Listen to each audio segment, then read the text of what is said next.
Olá, meus irmãos, tudo bem com você? Esperando em Deus que eu esteja muito bem. Pois bem, iremos falar um pouquinho sobre o tema Não desista de ser feliz. E para iniciar esse tema, trazemos a pergunta 132 do Livro dos Espíritos: qual o objetivo da encarnação dos espíritos? E eu pergunto para você: qual o objetivo da nossa reencarnação ou da encarnação dos espíritos? Os espíritos orientam Allan Kardec que o objetivo é a nossa evolução. E aí ele complementa que uns vêm para prova e expiação e outros vêm em caráter de missão. Mais à frente, na pergunta 258, se eu não me engano, ele diz o seguinte, que nós escolhemos o gênero da nossa prova. Vamos falar um pouquinho sobre isso. Se nós estamos aqui para evoluir, logicamente, aqui não será um parque de diversão, né? Então a gente vem para que a gente consiga vencer a nós mesmos, as nossas más tendências, e com isso irá aparecer alguns obstáculos. Obstáculos esse que vem como característica, como objetivo, melhor falando, para que a gente possa desenvolver as nossas potencialidades, as nossas virtudes.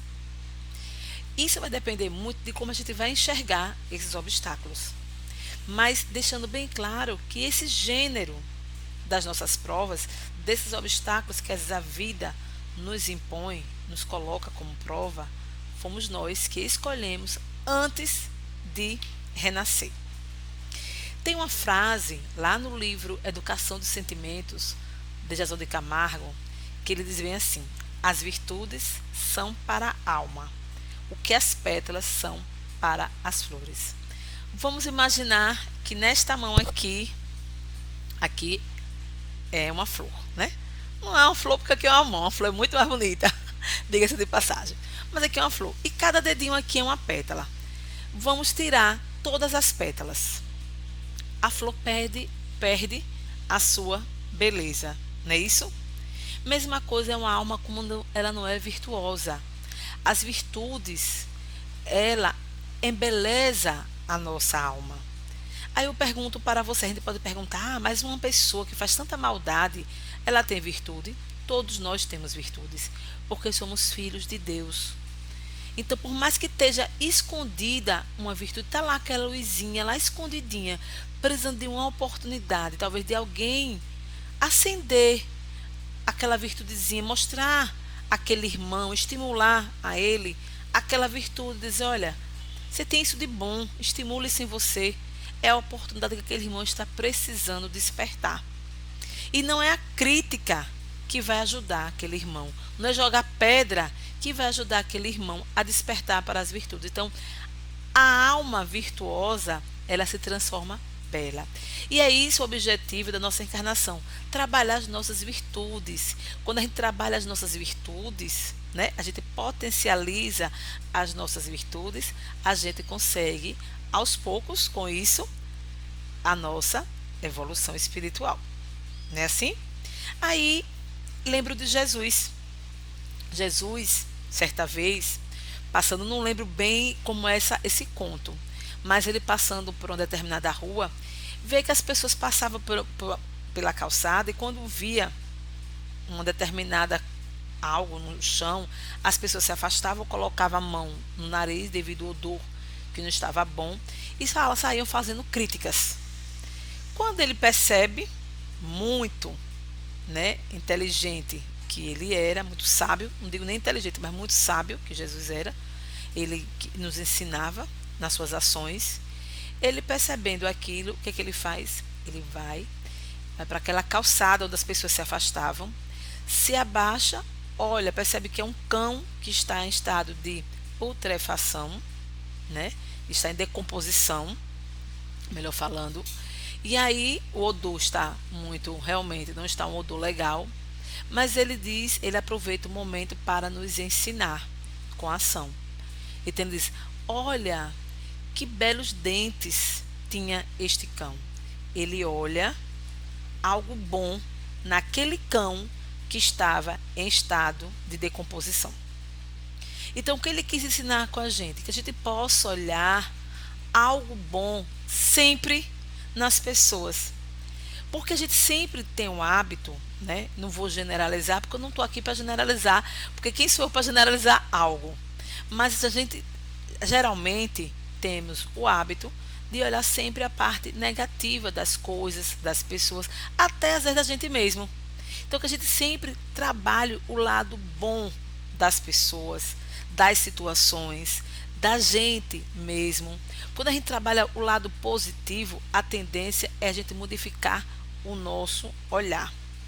E aí quando a gente fala modificar o nosso olhar, eu lembro de uma historinha de está no livro, se eu não me engano, O Caminho das Virtudes.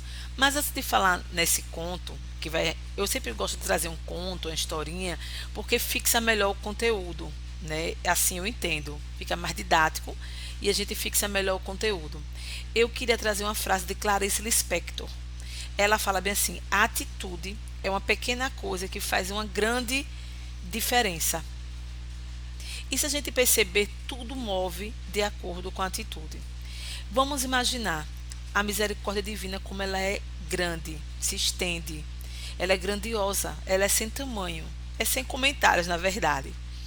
A gente, quando reencarna, nós temos um amigo espiritual, ou os amigos espirituais, que estão ao nosso redor, nos auxiliando, através da intuição. A gente fala, nada da minha vida dá certo. A gente começa só a reclamar, não percebe quantas coisas boas tem a nosso redor. Mas ele está lá, estimulando através do pensamento, através da intuição, quantas coisas boas a gente pode valorizar na nossa vida, olhar de forma positiva. Mas a gente fica com aquele pensamento negativo, né? A gente tem amigos que reencarnaram em determinado momento. A gente vai reencontrar, às vezes numa casa espírita, às vezes numa rua, numa livraria, às vezes numa faculdade, às vezes no trabalho. Não importa. Em algum momento a gente vai reencontrar aquele amigo, vai sentir perceber aquela afinidade e vai estreitar laços de amizade, vai ser muito forte, que se dispôs a reencarnar para nos auxiliar na nossa trajetória reencarnatória. Temos na família também amigos que reencarnaram, espíritos afins que reencarnaram para nos auxiliar na nossa trajetória evolutiva. E temos também os amigos que ficaram no plano espiritual, vibrando para que a gente consiga concluir com êxito a nossa trajetória reencarnatória. Mas todos esses amigos só podem nos auxiliar quando a gente tem a atitude de fazer a nossa parte. Porque o primeiro passo é nosso. Senão não teria sentido a reencarnação. Por isso que eu trouxe o tema: não desista de ser feliz. Não desista de você. Porque quando a gente desiste da gente, a gente não tem essa atitude benéfica de dar o nosso primeiro passo. Porque às vezes o primeiro passo é tão pequenininho, mas é necessário que a gente dê nosso primeiro passo. Quando a gente dá esse pequeno passo, aí a gente aciona todos esses irmãos que estão esperando só esse primeiro passo para poder nos auxiliar. Deu para entender direitinho, né? E aí eu trago o conto. E esse momento, antes de falar do conto, que eu estou doida para falar esse conto, mas antes de falar do conto, esse momento da pandemia, ele nos convida a essa reflexão, esse mergulho interior. Quantas vezes a gente fugia deste momento, só vivendo na rua, falando com um, com outro, ocupando muito o nosso tempo, para que a gente não conseguisse mergulhar dentro do nosso eu, dentro das nossas questões muito íntimas que a gente não queria enfrentar, dentro do nosso convívio familiar, que a gente às vezes não queria conviver, porque requer, às vezes, algumas renúncias, algumas modificações de atitude, a gente não queria buscar essas modificações.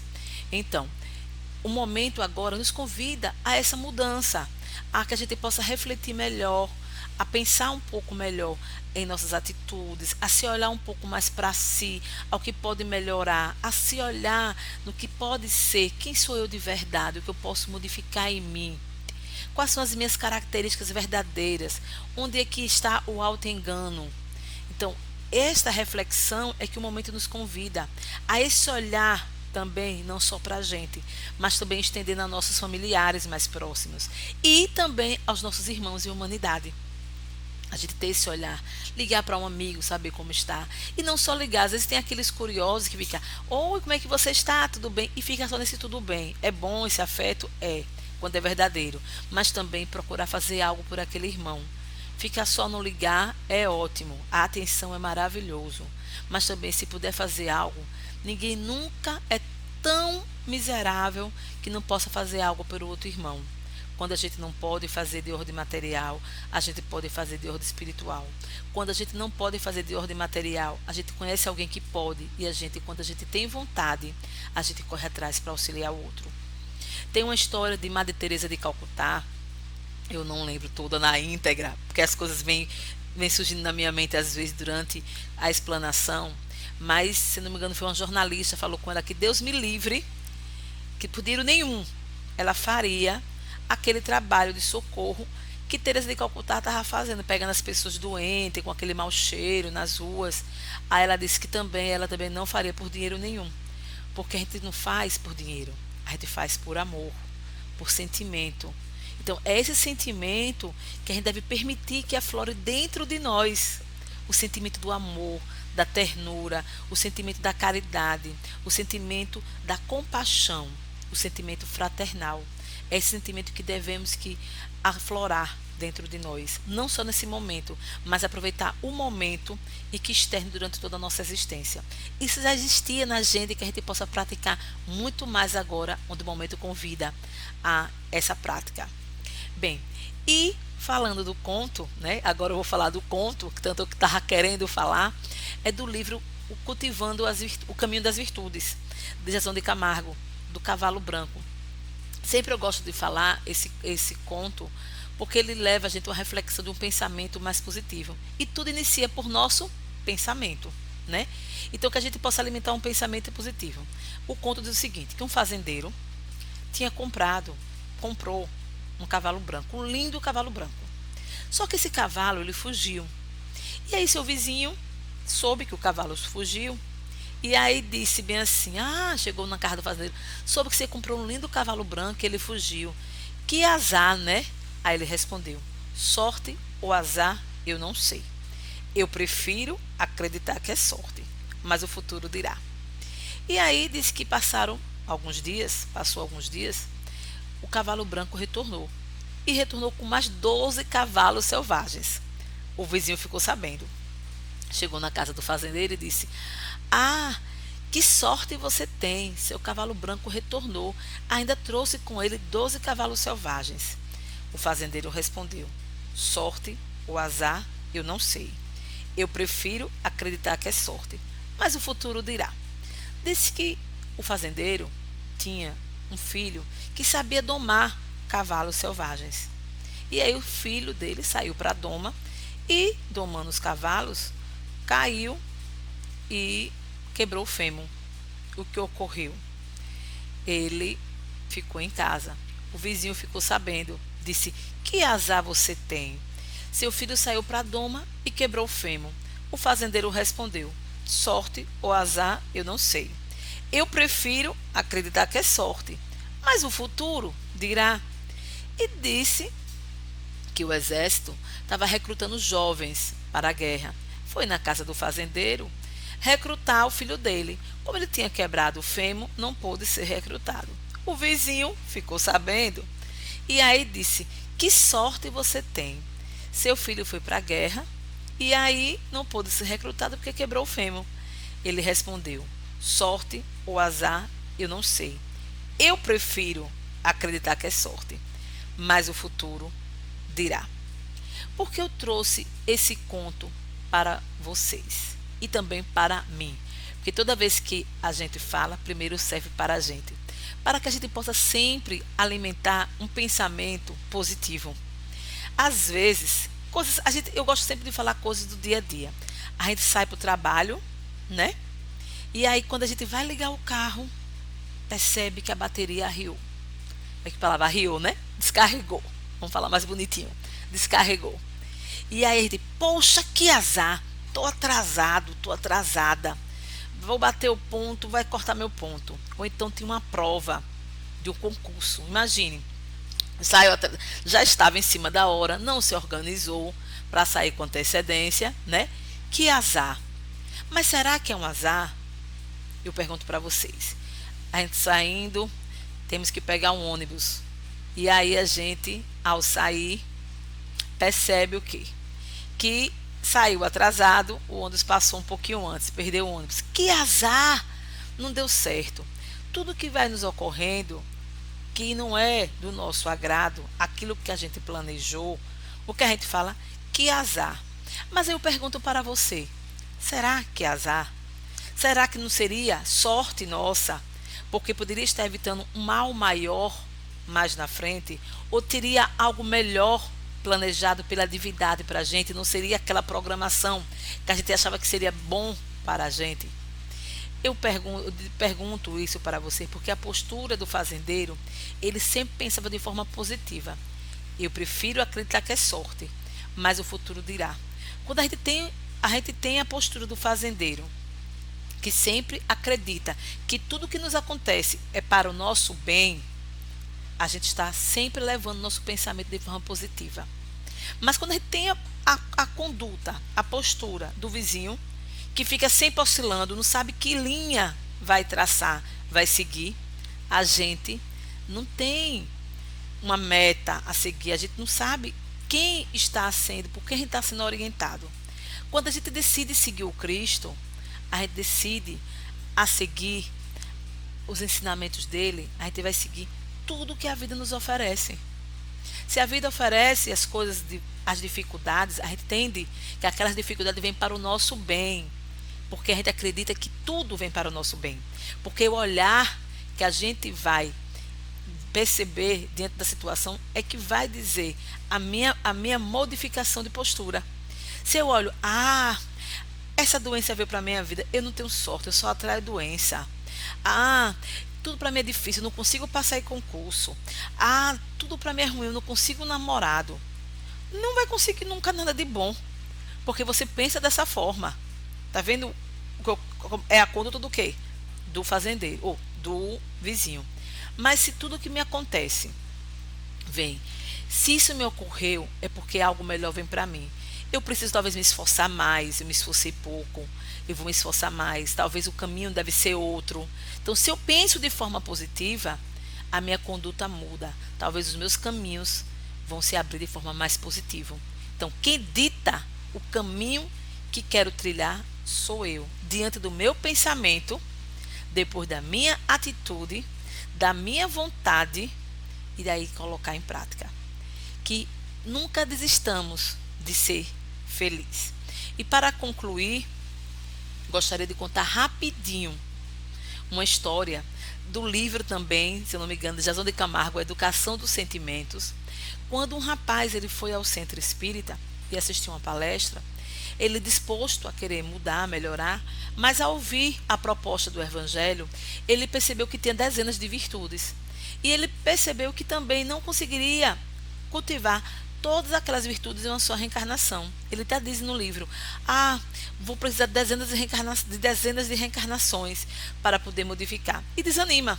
Vai para casa, desiste até de continuar aí a casa espírita, de continuar a exercitar suas virtudes. E o que acontece? Diz que seu mentor espiritual aparece para ele e faz uma proposta. Diz o seguinte, olha, eu tenho uma proposta para você. Você quer trabalhar as virtudes? Ele, sim, mas são muitas virtudes. Vou precisar de dezenas de reencarnações. E aí ele diz assim, a minha proposta é que você trabalhe apenas uma virtude. Dá um prazo para ele e ele diz, você aceita? Ele, aceito, apenas uma? Ele diz, sim, apenas uma. E ele pergunta, e qual seria a virtude? Ele é a bondade. Ele, apenas a bondade? Ele diz, apenas a bondade. Mas você vai precisar trabalhar a bondade no falar, a bondade no pensar, a bondade no agir. Toda vez que você pensar, você vai pensar com bondade. Toda vez que você falar, você vai falar com bondade. Toda vez que você agir, você vai agir com bondade. Você topa? Ele disse, topo. E aí, o seu mentor desaparece e no tempo determinado, ele retorna. aquele rapaz, com muita dificuldade, porque não é fácil, toda vez que ele pensava em algo que não era com bondade, ele trabalhava a bondade. Toda vez que ele queria fazer algo que não era com bondade, ele lembrava do compromisso dele, ele exercitava com bondade. Toda vez que ele ia pensar algo ou falar que não era com bondade, ele lembrava do compromisso dele. O que é que o evangelho fala? Que a gente devemos o quê? Não é a gente transformar num santo, mas é o exercício, né, de ser melhor a cada dia, é exercitar. Então foi assim que ele fez. Ele foi exercitando a virtude da bondade.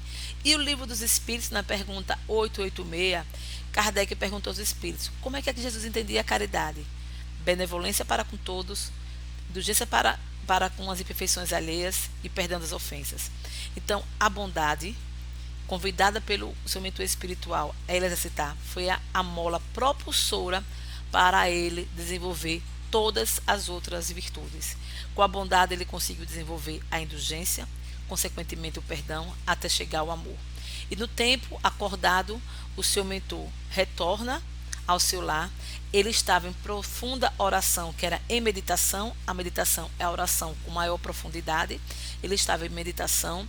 Seu mentor não fala nada, dá apenas um sorriso, porque percebe toda a sua áurea modificada, toda a sua questão psíquica mudada, dá um sorriso e desaparece, porque percebeu que ele conseguiu cumprir o acordo com ele mesmo, não com seu mentor, mas consigo mesmo. Então, que não desistamos de ser feliz, que não desistamos da gente. Buscamos sempre o Cristo como referência para a nossa vida. Que apostamos que a gente irá conseguir sair dessa reencarnação melhor do que chegamos. Um beijo no coração de todos e até uma próxima oportunidade. Muita paz.